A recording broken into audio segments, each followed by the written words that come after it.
dire « Ma parole ne reviendra pas à moi sans effet ». Une personne qui a vraiment compris cela était le centurion qui avait un serviteur malade. Il s'est approché de Jésus avec une foi inébranlable et a dit « Dis seulement un mot, et mon serviteur sera guéri ». Le centurion comprenait l'immense pouvoir des mots, et sa foi a étonné Jésus. Parmi tous les miracles que Jésus a accomplis, ce moment s'est démarqué parce que le centurion a reconnu l'autorité d'une parole prononcée. Quand Jésus parlait, c'était comme s'il était physiquement allé à la maison du centurion pour guérir le serviteur.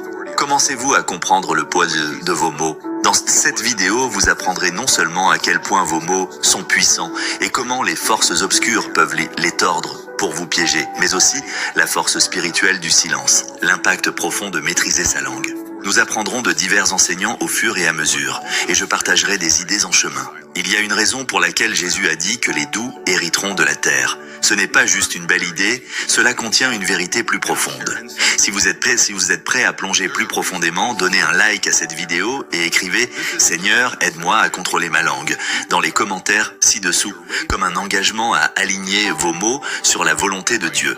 La Genèse nous dit que les humains sont faits à l'image et à la ressemblance de Dieu. L'image ne signifie pas que nous ressemblons physiquement à Dieu, mais que nous sommes modelés selon sa nature. La ressemblance signifie que nous fonctionnons comme lui. De la même manière, quand vous parlez, ce n'est pas juste un bruit occasionnel qui sort de votre bouche. La réalité est bien plus profonde, mais beaucoup de croyants ignorent cette vérité, ce qui les rend vulnérables à ceux qui la comprennent. Maintenant, revenons à l'histoire d'Erika et voyons comment elle a utilisé cette connaissance spirituelle pour nuire à ceux qui en ignoraient le pouvoir. Ils m'ont appris à piéger des âmes et la manière de le faire est en capturant l'esprit d'une personne. Tu les maintiens stagnants, faisant la même chose mais sans progrès. Ils travaillent dur, mais plus ils travaillent, plus ils retournent à la case départ. Alors, je les ciblais la nuit. Ils pensent juste à moi, méditent sur les mauvaises choses que j'ai faites, les mauvaises paroles que j'ai dites, comment c'est moi qui ai provoqué la dispute.